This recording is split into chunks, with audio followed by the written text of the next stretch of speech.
वस्सलामु अला सय्यिदिल अंबिया वल मुरसलीन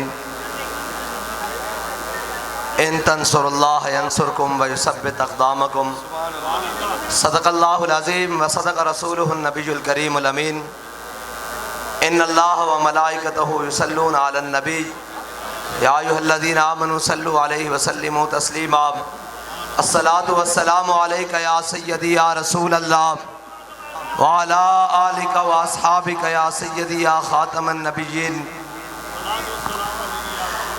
मुअज़्ज़ज़ सामीन मोहतरम, अहलियान भावलपुर और सराइकी वसेब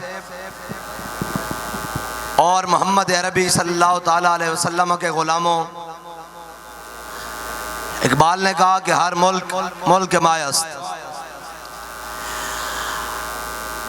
आज पाकिस्तान तकरीबन अपनी उम्र के 76 साल मुकम्मल करने को है और पाकिस्तान के ऊपर कम्युनिज्म के नाम पर, सोशलिज्म के नाम पर, लिबरलिज्म के नाम पर, जमहूरियत नाम निहाद के नाम पर और सदारती नाम निहाद निज़ाम के नाम पर, मार्शल लॉ के नाम पर 76 साल इस पाकिस्तान को तकसीम दर तकसीम, टुकड़े दर टुकड़े, इसका आइन, इसका निज़ाम तबाह करने की भरपूर कोशिश जारी रही और पाकिस्तान को 71 में आकर 2 लख्त भी कर दिया गया और पाकिस्तान जो सिक्योरिटी रिस्क के मामलात से गुजर रहा था, आज इन अय्याशों, बदमाशों और जनाब डाकुओं और गुंडागर्दों, सरदारों और जरदारों की वजह से आज पाकिस्तान मुआशी रिस्क और जनाब पॉलिसी रिस्क और हर वो चीज़ जो पाकिस्तान के अंदर इस टाइम तबाह हो चुकी है, पाकिस्तान का बुनियादी इंफ्रास्ट्रक्चर जो इन्होंने तबाह कर दिया है और इस निज़ाम ने गरीब का खून निचोड़ लिया है और पाकिस्तानी के लिए 2 वक्त का खाना भी मुश्किल कर दिया है। अब कौम जाग चुकी है। बाबुल इस्लाम सिंध से ये काफिला इश्क व मस्ती पाकिस्तान बचाओ मार्च के नाम से चला और कहने वालों ने कहा कि गर्मी बहुत है, हालात ऐसे नहीं हैं, वक्त नहीं है, अभी लोग आपके साथ कैसे चलेंगे। लेकिन वो धरती जिसको मोहम्मद बिन कासिम ने अपने पाँव के नीचे रौंदा था और वो धरती जो एक बेटी के लिए फतह की गई थी और वो धरती जिसको एक बेटी की आवाज पर लब्बैक कहा गया था, उस धरती ने तहरीक लब्बैक को और उनके मोहम्मद बिन कासिम के वारसों को उस मोहब्बत से नवाजा है कि अब समा ये बता रहा है कि मोहम्मद अरबी का दीन तख्त पर आ रहा है।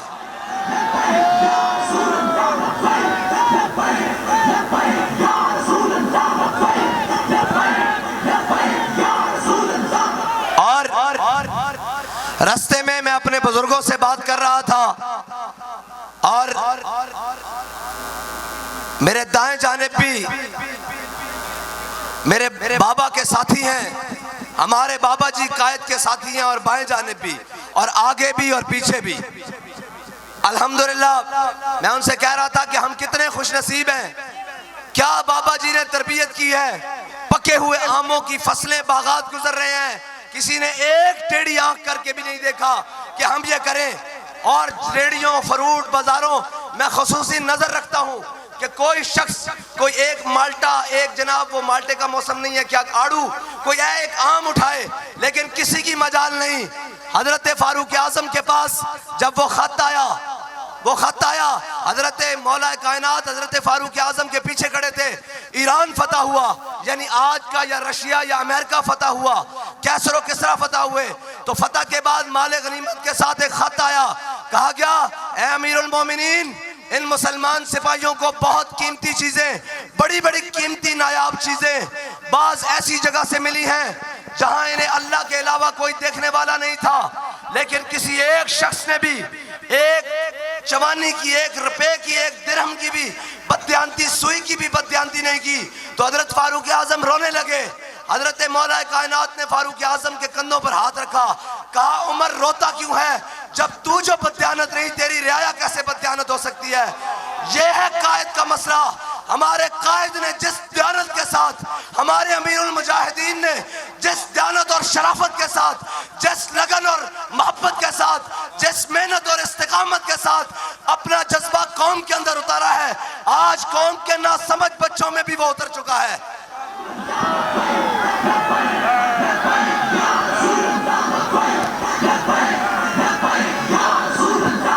और तुम कहते हो एक शख्स क्या कर सकता है?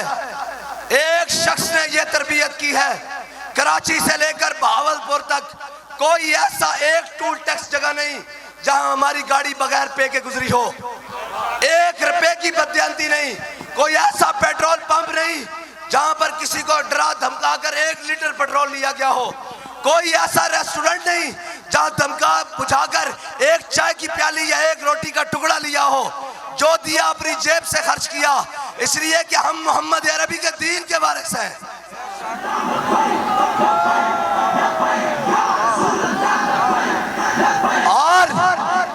और अब तुम कहते हो कि भावलपुर में दाखिल नहीं हो सकते ये लोग। और चोरों और डाकुओं और कनालों के मोहल्लों में निजाम चलाने वालों, तुमसे डकैतियां तो रुकती नहीं। एक कंदकोट के अंदर सुबह शाम डकैत तंतराते फिर रहे हैं, हमारे लोगों के मोबाइल चोरी हो रहे हैं हजारों की तादाद में। ये तो तुम पकड़े नहीं जाते, तुम हमें रोकते हो, तुम हमें नहीं रोक सकते। वाशिंगटन से उठ के ओबामा भी आ जाए और जो बाइडेन भी आ जाए, उनको भी बुला लो, मोहम्मद अरबी का दीन रुकने वाला नहीं है।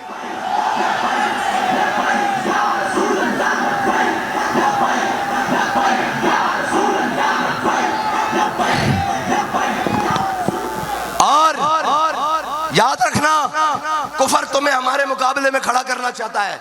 हम तुम्हें अपना मुकाबिल नहीं समझते, हम तुम्हें अपना जनाब सामने आने वाला नहीं समझते। तुमने भी सदके या रसूलुल्लाह की लोरियां ली है, तुमने भी कलमा पढ़ा हुआ है, तुमने भी आइन पे हलफ उठाया हुआ है। तुम किस जुर्रत से हमें रोकते हो? वो कौन है जो कहता है इनको रोको? कौन है जो इस निजाम को आने से रोक रहा है? ये याद रखना, ये रुकने वाला नहीं है। ये तो सामने दरिया भी आ जाए, सामने समंदर भी आ जाए तो इकबाल कहता है दश्त तो दश्त दरिया भी न छोड़े हमने, और बहरे जुलुमात में दौड़ा दिए घोड़े हमने।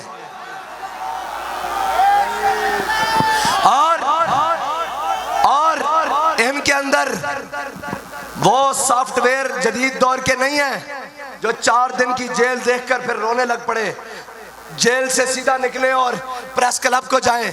क्या होने जा रहा है? कह रहे हैं मैं सियासत से ब्रेक ले रहा हूं। हाँ, हम अगर ब्रेक लेते हैं तो सिर्फ इस बात की लेते हैं कि ताजदार खत्म नबूवत का नारा लगा है, अब लब्बैक का नारा लगाओ। हमारी ये ब्रेक है। अच्छा, लब्बैक का नारा लग गया है, जरा रुको, अब मन सब्बर अबीजन फक्तुलू का नारा लगाओ। अगर अच्छा ये लग गया है, अब रुको, अब पाकिस्तान का मतलब क्या, ला इलाहा इल्लल्लाह का नारा लगाओ। हमारी ब्रेकें इतनी हैं, बाकी हमारे अंदर ब्रेकें हैं ही नहीं।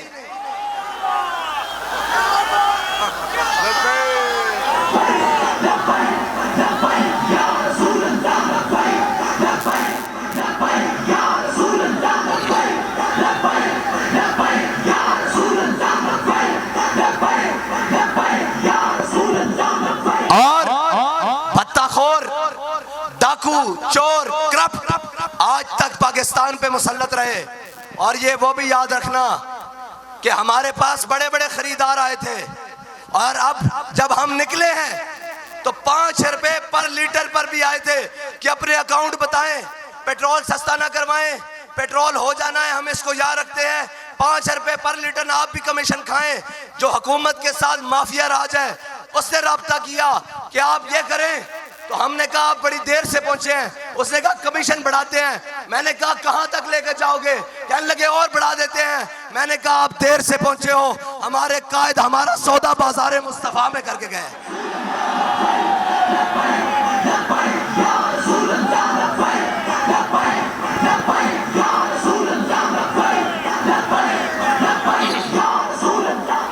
और रही बात मुनाफिकों की मलामत से हमें कोई परवाह नहीं। हाँ, मीडिया दिखाए ना दिखाए हमें कोई परवाह नहीं, कोई तारीफ करे ना करे हमें इससे भी कोई परवाह नहीं। लेकिन कौम तो मेरी है, मिल्लत तो मेरी है, माएँ तो मेरी हैं, बहनें तो मेरी हैं, मुल्क तो मेरा है, बावलपुर तो मेरा है, पंजाब तो मेरा है, सिंध तो मेरा है, सरहद तो मेरा है, खैबर पख्तूनख्वा तो मेरा है, कश्मीर तो मेरा है, फलस्तीन तो मेरा है और बलोचिस्तान तो मेरा है। मुझे कौन रोक सकता है कहीं जाने से?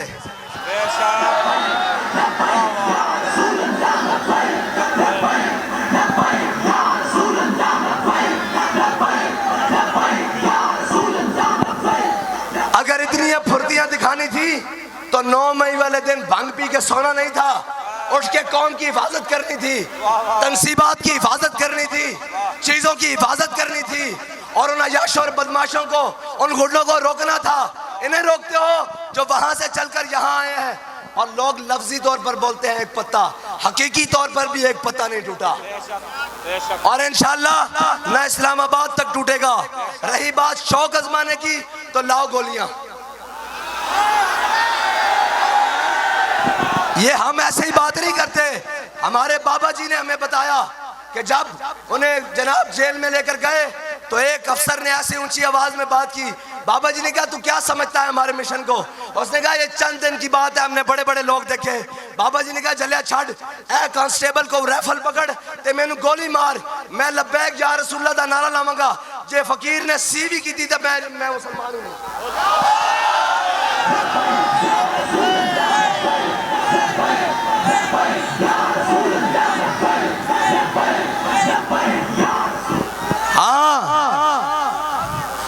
और आगे वो जिन्होंने 10,000 अबलगी घोड़ों से फारस की जमीन रोन डाली, सिर्फ एक ताजर ने आकर कहा सलमान बिन अब्दुल मलिक को कि वो तुम यहाँ बैठे हो अपने तख्त पर, वहां मुसलमान बेटी पुकार रही है, इनको क्या पता हो। शाजी बात वही है कि जिनके पास इज्जतें हो ना वही इज्जत के रखवाले होते हैं। बेगैरत बंदों का ये काम नहीं होता। कौम की बेटी आज गैरों की जेलें गुजार रही है और जुर्म भी कोई नहीं। जुर्म क्या है कि ला इलाहा इल्लल्लाह मुहम्मद रसूलुल्लाह पढ़ा है, बस, और कोई जुर्म नहीं। अगर ये जुर्म है तो फिर रेमंड डेविस यहां से क्यों भाग कर गया है? कर्नल जोसेफ यहां से क्यों भाग कर गया है? किसने उसको इस मुल्क से भगाया है? जो कौम अपनी बेटी की इज्जत की हिफाजत ना कर सके। और आलम तारीख में गैरों ने भी और आलम इस्लाम में खुसूसी तौर पर, हम बाबा जी कहते थे हमने नहीं पढ़ा कि किसी ने बेटी बेची हो। ये लानत तुम्हारे गले में है। आज भी मौका है, उसके दुनिया से जाने से पहले पहले वापस ले आओ। ये भी तारीख में लिखा जाएगा कि एक ऐसी कौम थी जिसकी बेटी को गैर उठाकर ले गए थे, लेकिन उन्होंने अपनी बेटी वापस लेकर दम लिया था। आज भी मौका है, अपने वफूद भेजो और उनसे बात करो कि तुमने हमें मुआशी शिकंजों में जकड़ा, तुमने IMF के नाम पर जकड़ा, तुमने हमें जनाब अफगानिस्तान में हमसे बेसिस मांगी, हमसे सब हुआ, हमसे हमेशा डू मोर का मुतालबा किया, हमारी बेटी हमें वापस करो। लेकिन अफसोस इस बात का है कि वहां जाने वाले अशखास कह रहे हैं कौम को खड़ा होना पड़ेगा। मैंने कहा कौम तो खड़ी है, हाथ खड़ा करे। कौन कौन खड़ा है? एक मिनट जी, हाथ खड़ा करे। कौम खड़ी है, इन बेशर्मों को कोई खड़ा करना पड़ेगा। और हम कहते हैं हमारे इस्लामाबाद जाने से पहले पहले खड़े हो जाओ, अपनी बेटी के लिए खड़े हो जाओ, अपनी बेटी की इस्मत के लिए खड़े हो जाओ, अपनी गैरत के लिए खड़े हो जाओ, वरना ये ना हो कि तुम्हारे सर पर मोहम्मद अरबी के गुलाम खड़े हो जाए।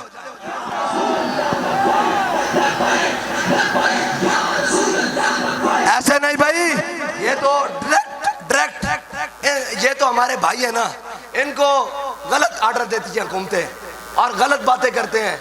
आप इनके बहकावे में ना आया करें, मेहरबानी है। शाह साहब तो बड़े आदमी हैं, बड़ी बात कर सकते हैं, मैं तो आपसे छोटा हूं, आपसे इतनी बात करता हूं कि ये जुल्म का निज़ाम नहीं रहना। हमेशा हर आर्डर भी मानने वाला नहीं होता। उन्हें कहें जी वो आ रहे हैं, वो अपनी बात करके आगे जा रहे हैं, हमें क्या कर रहे हैं? आपको तो हमें खड़े होकर वेलकम करना चाहिए था कि कौम के लिए निकले हुए इस तपती धूप में, इन बारिशों में, इन मौसम की सख्तियों में कौम के लिए निकलने वाला भी कोई है। लेकिन हमें अफसोस हुआ कि आपने रास्ते बंद किए। लेकिन याद रखना, जो इश्क है ना, ये रास्ते बंद करने से नहीं रुकता। जो नजरिया है वो कोई और होंगे जिनके जनाब आज़ादी का नशा 8 दिन में निकल गया है।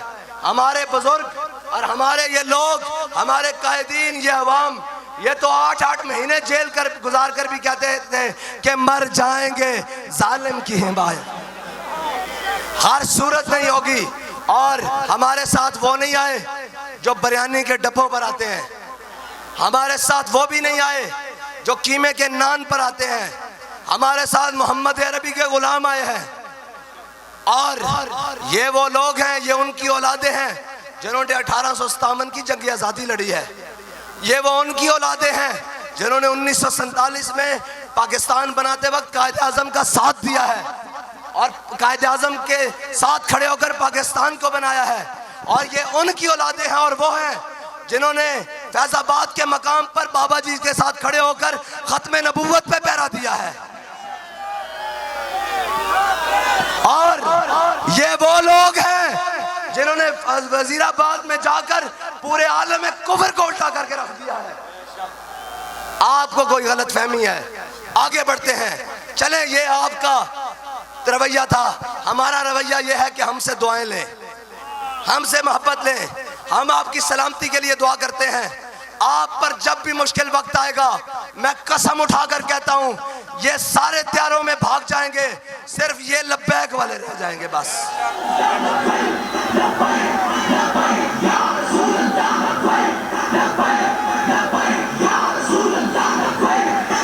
आप देख लें इस मुल्क के अंदर, मुल्क पे सख्त क्या वक्त आना था, इन पर थोड़ा सा सख्त वक्त आया। कोई 50 रुपए के स्टाम्प पर मुल्क से भाग गया, कोई भागने की तैयारी कर रहा है, किसी को जरक ब्रेक लगी वो जाकर दुबई बैठ गया। और आप और हमने रह जाना है इस मुल्क में। हमारे और आपके अजदाद की कब्रें भी इस मुल्क में हैं। लिहाजा इस बात को समझें और हमारे मिशन को समझें। हमारी लड़ाई आपसे नहीं है, हमारी लड़ाई आलम कुफर से है, उसके बातिल निजाम से है, उसके बातिल साजिशों से है। हर उस साजिश से है जो दिन रात पाकिस्तान के खिलाफ की जाती है। हर उस घिनौनी साजिश से है जो दिन रात इस्लाम के खिलाफ की जाती है। हर उस मलून से है जो नामूस रिसालत पर हमला करने का सोचता है। हर उस मैली आंख से है जो खत्म नबूवत के कानून को खत्म करने की बात करती है। हमने सरों पर कफन बांधे हुए हैं। और रही बात, लोग पूछते हैं कि लब्बैक वाले कहाँ हैं। मैंने कहा जनाब आला लब्बैक वाले यहाँ हैं। कहाँ है लब्बैक वाले, पता नहीं लगा यार।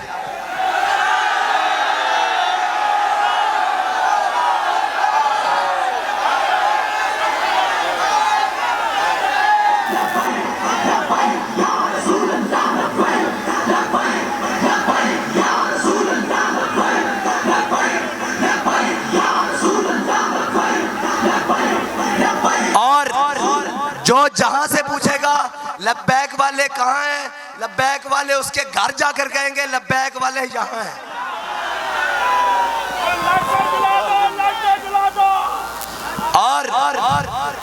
और कहते थे पेट्रोल सस्ता नहीं होगा। एक वजीर ने आकर कहा पेट्रोल सस्ता नहीं होगा। ये भी कोई हुकूमतें हैं यार, जो मुंह में आए, जिसके दिल में जो चाहे वो बके जाता है। एक कहता है सस्ता नहीं होगा, दूसरा कहता है हम 8 रुपए सस्ता कर रहे हैं। मैंने कहा आपको करना पड़ेगा, इसलिए कि ये डॉलर खाने वाले नहीं हैं, ये रियाल खाने वाले नहीं हैं, ये पाउंडों पे बिकने वाले नहीं हैं, ये ब्लू वीज़ों पर, ब्लू पासपोर्टों पर बिकने वाले नहीं हैं, ये शंजेन वीज़ों पर बिकने वाले नहीं हैं। ये मोहम्मद अरबी के वो गुलाम हैं। तुम कहते हो लब्बैक का नारा नहीं लगना। हमारे कायद ने कहा था अगर लब्बैक का नारा रोकोगे तो लब्बैक का नारा हर बार लगेगा, 100 बार लगेगा, सरे बाजार लगेगा, और अगर वक्त आया सरेदार भी लगेगा।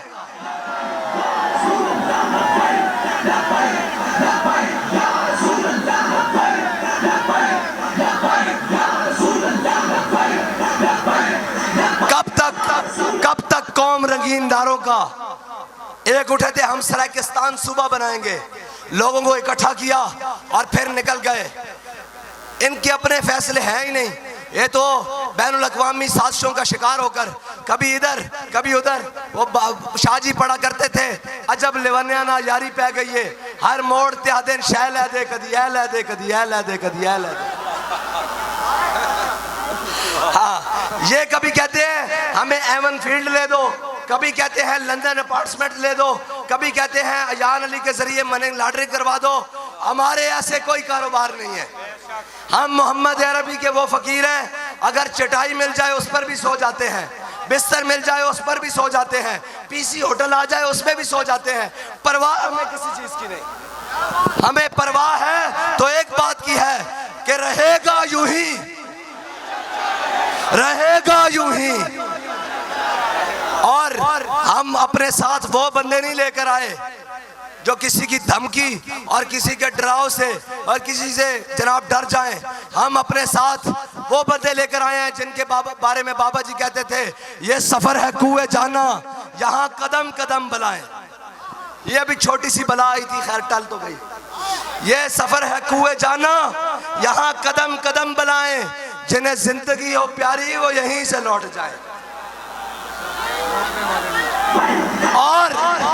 और अगर लौटने वाले होते, कसम से सिंध की गर्मी में ये लौट जाते। जो कराची से चले, हैदराबाद से चले, लाड़काने से चले, मीरपुर खास से चले, उन सब की वो तो उनके साथ मैं बात लाहौर या इस्लामाबाद जाकर करूंगा ना कि उनका मकाम क्या है इंशाल्लाह। और मैं बताऊंगा कि किस किस इस्तिकबाल और कहां कहां कितने इस्तिकबाल हुए, कितने शहर फिरे। और इकबाल कहता है महफिल कौनो मकाम में सहरो शाम फिरे।